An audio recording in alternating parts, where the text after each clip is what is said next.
Hello friends, welcome to our channel trending Pradesh. Students, आज हम लोग 23 से 24 अप्रैल तक के जितने भी इंपॉर्टेंट करंट अफेयर्स बन सकते हैं एग्जाम पॉइंट ऑफ व्यू से झारखंड के, उन सभी पर हम लोग डिस्कशंस करने वाले हैं।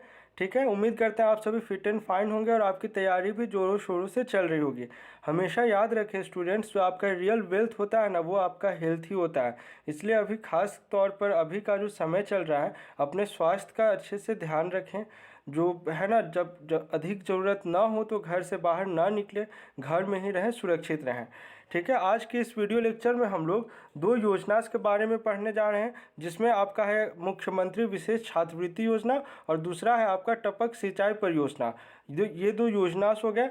उसके अलावा हम लोग जानेंगे आपका जो साहित्य अकादमी अवार्ड्स था ना, उसके बारे में 2019 और 2020 इन दोनों का थोड़ा सा रिकैप करने वाले हैं। ठीक है, चलिए स्टार्ट करते हैं। आज के लिए आपका पहला क्वेश्चन है, अभी वर्तमान में झारखंड के कितने जिलों में सूक्ष्म टपक सिंचाई परियोजना का सफल संचालन किया जा रहा है? तो इसका करेक्ट आंसर हो जाएगा ऑप्शन नंबर ए। टोटल 9 जिलों के 30 प्रखंडों में इस परियोजना का संचालन किया जा रहा है और इसका संचालन जो गवर्निंग बॉडी है ना, वो है आपका JSLPS। JSLPS के बारे में तो हम लोगों ने बहुत बार पढ़ चुके हैं हम लोग। इसका फुल फॉर्म क्या होता है? Jharkhand state livelihood promotional society. इसकी स्थापना कब की गई थी? 2009 में। इसके बारे में भी मैंने आपको डिटेल में बताया हुआ है। ठीक है, अब थोड़ा ना डिस्ट्रिक्ट वाइज हम लोग रिकैप करते हैं। अगर आपसे किसी क्वेश्चंस में आकांक्षी जिला हो गया या फिर एस्पिरेशनल डिस्ट्रिक्ट्स के बारे में पूछ ले, तो आपका आंसर कितना हो जाएगा? टोटल 19 एस्पिरेशनल डिस्ट्रिक्ट्स है झारखंड के। और याद करने का ट्रिक भी मैंने आपको पहले बताया हुआ, टोटल तो 24 डिस्ट्रिक्ट है ही। और अगर कोई क्वेश्चन आपका पूछ ले JTDS से रिलेटेड, JTDS का फुल फॉर्म हो गया झारखंड ट्राइबल डेवलपमेंट सोसाइटी। अगर इससे रिलेटेड अगर कुछ क्वेश्चन आता है, जैसे कि आपका पूछ सकता है मड़ुआ मिशन जो है रिलेटेड, या फिर आपका बाहा हनी हो गया, ये सब जो है ना, तो इसमें आप आंसर टिक करेंगे। टोटल 14 ही जिले, अधिसूचित जिले जो है, और सिर्फ इन्हीं पर जो है JTDS काम करती है। ठीक है, डिस्ट्रिक्ट वाला कॉन्सेप्ट उम्मीद करता हूँ क्लियर हो गया होगा। चलिए क्वेश्चन में वापस आते हैं और कुछ पॉइंट्स की मदद से इन्हें समझ लेते हैं कि उद्देश्य क्या है और किस प्रकार से इसका संचालन किया जा रहा है। अभी वर्तमान में झारखंड के 9 जिलों के 30 प्रखंडों में सूक्ष्म टपक सिंचाई परियोजना का सफल संचालन किया जा रहा है। इससे किसानों की आय में दोगुनी से भी ज़्यादा वृद्धि हो रही है। जहां किसान साल भर में एक ही फसल लगा पाते थे, वहीं अब इस परियोजना मतलब न्यू टेक्निक्स के यूज़ करने के बाद से वो एक साल में 3 से 4 फसल लगा पा रहे हैं। तो ये काफ़ी बड़ी अचीवमेंट है। ग्रामीण विकास विभाग के Jharkhand state livelihood promotional society, जिसे हम लोग JSLPS कहते हैं, झारखंड बागवानी संघनीकरण सूक्ष्म टपक सिंचाई परियोजना चला रही है। तो इसी के अंडर में आता है आपका झारखंड बागवानी संघनीकरण, जो जिसके वजह से ये जो है ना, ये गवर्निंग बॉडी हो गई इस परियोजना का। अब उद्देश्य थोड़ा समझ लीजिए। इसका उद्देश्य राज्य के किसानों की स्थायी और पर्यावरण के अनुकूल कृषि का अवसर उपलब्ध कराना है। समझ गए होंगे इस क्वेश्चन को अच्छे से। सेकंड क्वेश्चन है, अभी हाल ही में गिरधारी राम गोंझू का निधन हो गया है, वे इनमें से क्या थे? तो वे जो थे आपके प्रख्यात शिक्षाविद थे, नागपुरी साहित्यकार भी थे और संस्कृति कर्मी भी थे। तो इसका करेक्ट आंसर हो जाएगा ऑप्शन नंबर डी, उपर्युक्त तीनों। अब थोड़ा सा कुछ पॉइंट्स जिन्हें देख लीजिए। ये उनकी फोटो हो गई। 15 अप्रैल को झारखंड के प्रख्यात शिक्षाविद, साहित्यकार व संस्कृति कर्मी गिरधारी राम गोंझू का निधन हो गया है। वे 72 वर्ष के थे। अगर आपसे पूछ लेना किस भाषा में इनका जो सबसे ज़्यादा योगदान रहा, तो इनका सबसे ज़्यादा योगदान जो रहा है वो आपका नागपुरी भाषा में रहा है। ऐसा नहीं कि हिंदी में भी नहीं रहा है, हिंदी में भी इनका योगदान है, लेकिन एज कंपैरेटिवली इनका सबसे ज़्यादा योगदान जो है वो नागपुरी भाषा में है। कुछ हाँ, प्रख्यात शिक्षाविद, नागपुरी साहित्यकार व संस्कृति कर्मी गिरधारी राम गोंझू रांची विश्वविद्यालय जनजातीय व क्षेत्रीय भाषा विभाग के पूर्व अध्यक्ष थे। डॉक्टर गोंझू प्रभात खबर द्वारा प्रकाशित माय माटी के नियमित लेखक भी रहे थे। इनका जन्म 5 दिसंबर 1949 को खूंटी के बेलवादाग गांव में हुआ था। बेलवादाग के बारे में आपको पता हो, जो लेटेस्ट एक्सकवेशंस किया गया है ना आर्कियोलॉजिकल डिपार्टमेंट्स के द्वारा, तो जब बौद्ध धर्म से ना काफ़ी रिलेटेड साक्ष्य इस गांव में मिला है। डॉक्टर गोंझू रांची विश्वविद्यालय स्नातकोत्तर जनजातीय व क्षेत्रीय भाषा विभाग में दिसंबर 2011 में बतौर अध्यक्ष के रूप में सेवा निवृत्त हुए थे। अब इनके द्वारा लिखी हुई कुछ पुस्तकें और नाटकें हैं जो आपको पता होनी चाहिए। इनके द्वारा लिखी हुई अभी तक 25 पुस्तकें प्रकाशित हो चुकी हैं। इनमें से कुछ प्रमुख है महाराजा मद्रा मुंडा, अंगना जो कि आपकी नागपुरी लोक कथा संग्रह है, हिंदी नागपुरी शब्दकोश, घांघर जो कि आपकी एक कहानी संग्रह है, सदानी नागपुरी सादरी व्याकरण, नागपुरी लोक साहित्य गुच्छा जिसके ये संपादक भी रहे हैं। इनके अलावा भी बहुत सारी पुस्तकें, लेकिन ये कुछ मेन पुस्तकें हैं जिसके बारे में आपको पता होना चाहिए। इनके अलावा इन्होंने कई नाटकें भी लिखी हैं।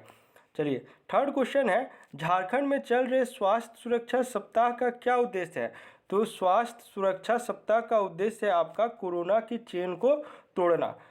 अब कुछ पॉइंट वाइज चीज़ें देख लेते हैं। मुख्यमंत्री हेमंत सोरेन ने घोषणा की है कि झारखंड में 22 से 29 अप्रैल तक की अवधि को स्वास्थ्य सुरक्षा सप्ताह के रूप में देखा जाएगा। इसका उद्देश्य है आपका कोरोना की चेन को तोड़ना।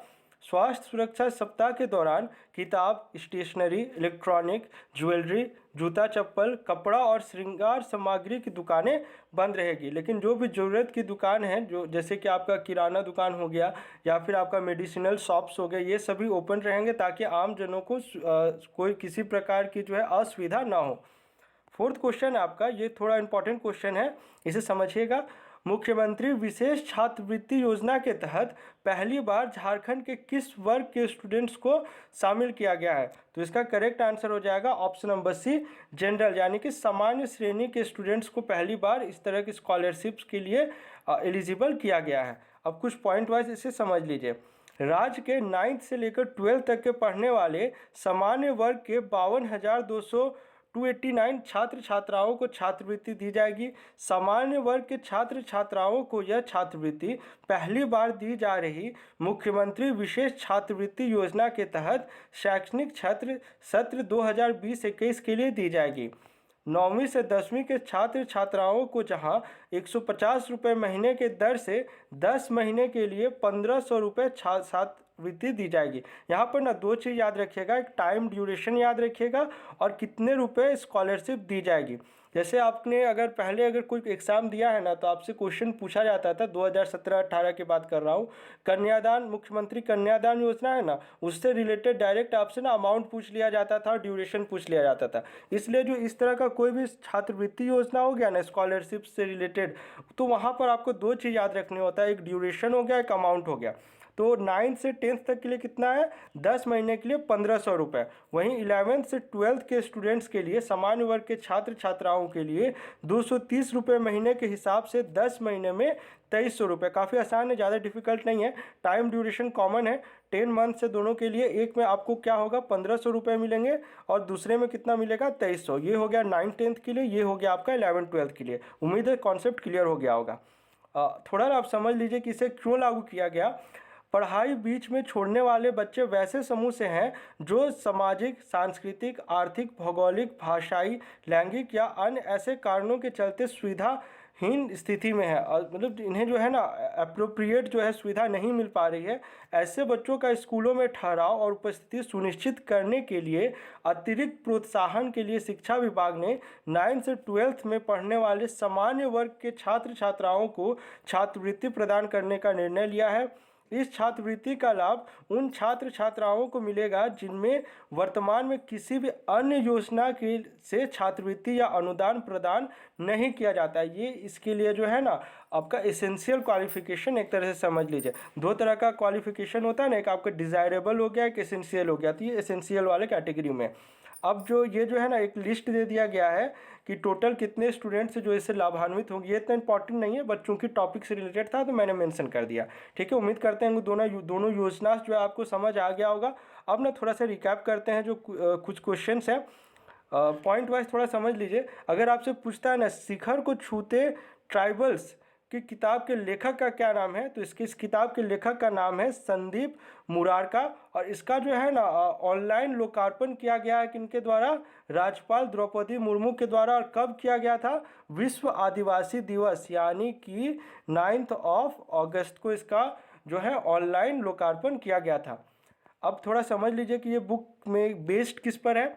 इस पुस्तक में जनजातीय समुदाय के 26 हस्तियों की जीवनी है, जिनमें से 18 जो है पद्मश्री से अलंकृत है। पद्मा अवार्ड्स अपलोड कर दिया गया है, उसे देख लें एक बार ताकि सारा कॉन्सेप्ट क्लियर हो जाए। बुक्स में ना बहुत कन्फ्यूजन होगा आपको, लेकिन एक्चुअल जो पद्मा के वेबसाइट में जो दिया गया है ना उसी को फॉलो करना सबसे ज़्यादा ऑथेंटिक है। डिफरेंट बुक्स जो है ना डिफरेंट डेटास के साथ जा रही हैं, लेकिन हमेशा से हम लोग कहते हैं कि जो ऑथेंटिक है वहाँ से उस वेबसाइट को फॉलो करने की कोशिश करें।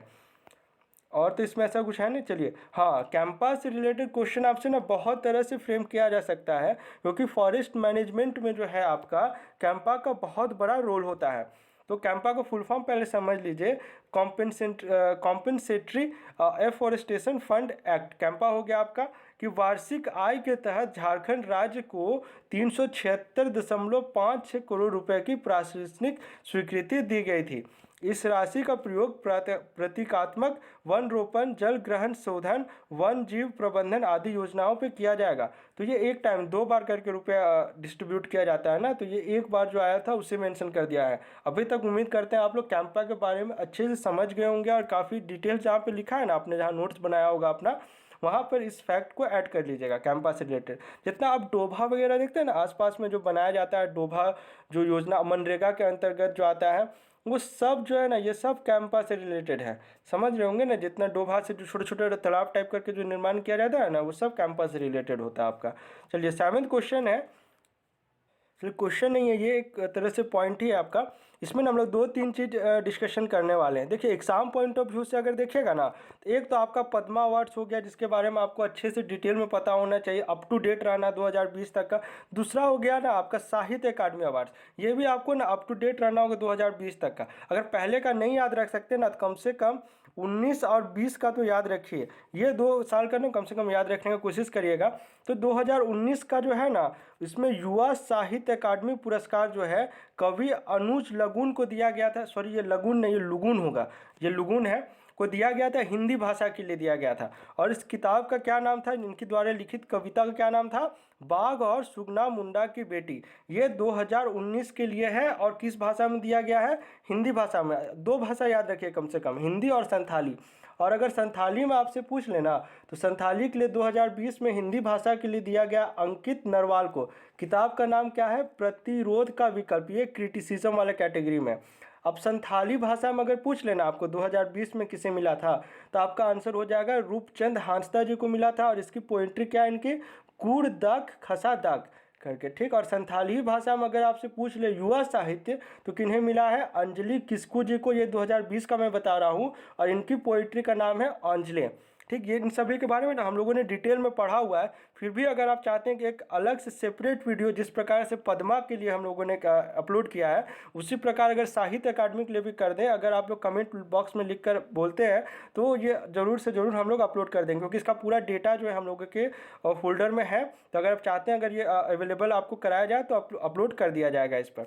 इसमें ना हम लोग सारा डिटेल में पढ़ेंगे कि आखिर साहित्य अकादमी अवार्ड जो है ना कितने भाषाओं में दिया जाता है, ये सारे बारे में आपको बता दिया जाएगा। तो इसके बारे में आप कमेंट करें, आपको चाहिए या नहीं चाहिए। 8वां है आपका, जल शक्ति अभियान में झारखंड को दूसरा स्थान मिला था। टोटल 750 सिटीज़ में इसका सर्वेक्षण किया गया था। पहला जो था आपका दमन दीव था, तीसरा था आपका बिहार, दूसरा में कौन था, झारखंड। अब थोड़ा प्रीवियस क्विज क्वेश्चन को देख लें। झारखंड के किस डैम के स्विचिंग और ऑपरेटिंग सिस्टम को रिमोट मैकेनिज्म से जोड़ा गया है, तो इसका करेक्ट आंसर हो जाएगा ऑप्शन नंबर डी, मसांजो डैम। इसके बारे में एक डिटेल वीडियो भी हम लोगों ने अपलोड करा था नवंबर मंथ में। झारखंड की मयूराक्षी नदी को बांधकर दुमका जिले में बनाए गए मसांजो डैम में अब पश्चिम बंगाल सरकार का सिंचाई विभाग रिमोट सेंसर सिस्टम की मदद से कंट्रोल करेगा। इसके लिए डैम के स्विचिंग और ऑपरेटिंग सिस्टम को रिमोट मैकेनिज्म से जोड़ा गया है। आज के लिए आपका क्विज क्वेश्चन है, ये थोड़ा इंपॉर्टेंट क्विज क्वेश्चन है। 2 तरह से क्वेश्चन फ्रेम किया जा सकता है। भारत का पहला राज्य जहां की सड़क हादसों में होने वाले मृत्यु पर 1 लाख रुपए तक का मुआवजा मृतक के परिजनों को दिया जाएगा, पहला राज्य का क्या नाम है। ऑप्शन है झारखंड, बिहार, उत्तर प्रदेश या महाराष्ट्र। इसमें ना आपको राज्य का नाम देकर अमाउंट भी पूछ सकता है, तो वाइस वर्सा याद रखिएगा। आप अपने आंसर को कमेंट बॉक्स में लिख कर बताएं, और मिलते हैं झारखंड के अगले करंट अफेयर्स वीडियो लेक्चर में। Thanks for watching this video.